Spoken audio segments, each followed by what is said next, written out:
and I'll ask you to just type in the chat. So think back to your job description, maybe the ad that you responded to when you were first employed. But whatever it is, whatever your job description is now, what are you being employed to do? Okay, so what are your goals? And just type in the chat, and I'll just read out some of the comments that are coming in through.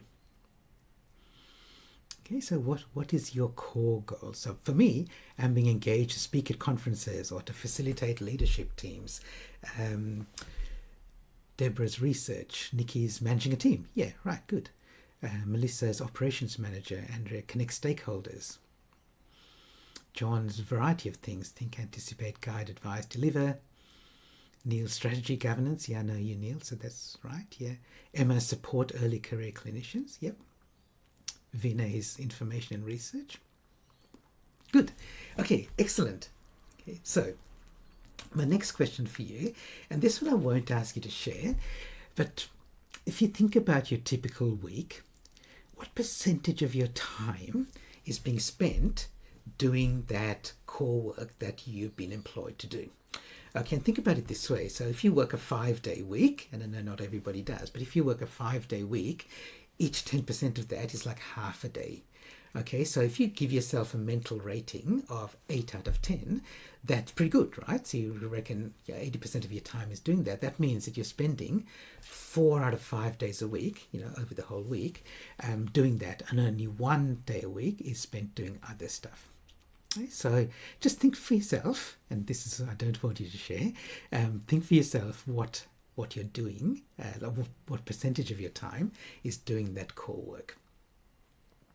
Okay, and then this one I will ask you to share, what's stopping you from doing 100% of your time on that core work? Because you've got a list of responsibilities that you're employed for, your KPIs are based on this, and you should be spending 100% of your time on that. What's stopping you? So reporting, admin, some HR admin. Neil's going, okay, 70% at worst, that's pretty good, Neil. Okay, so what's stopping you? FTE constraints, yeah, maybe full-time, not being able to employ other people, yeah, I can't get that with FTE, yeah. Change fatigue. Responding to customer emails.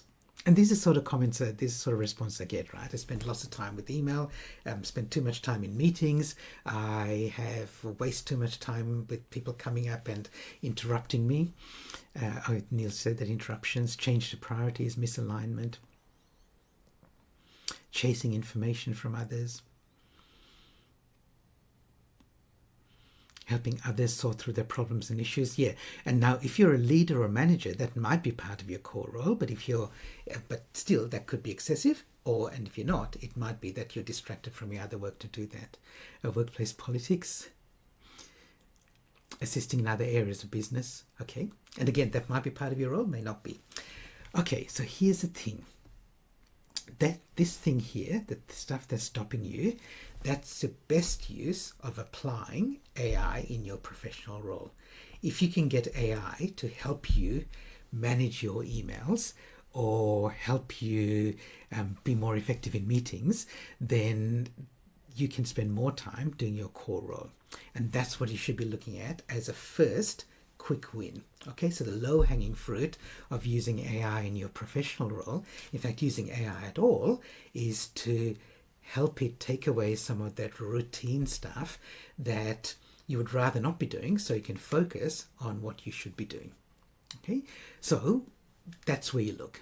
Okay, so now I don't know the answer of what you're going to do, so I can't answer that for you, but look at the stuff that is taking up the less than 100% of your time and figure out how you can get AI to help you with this.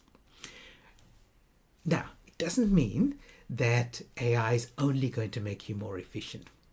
So, for example, if you say, I spend too much time in meetings, but now I can use AI to record meetings, transcribe them, do a summary, and then give me an action plan. Great, fantastic. AI is fantastic for that.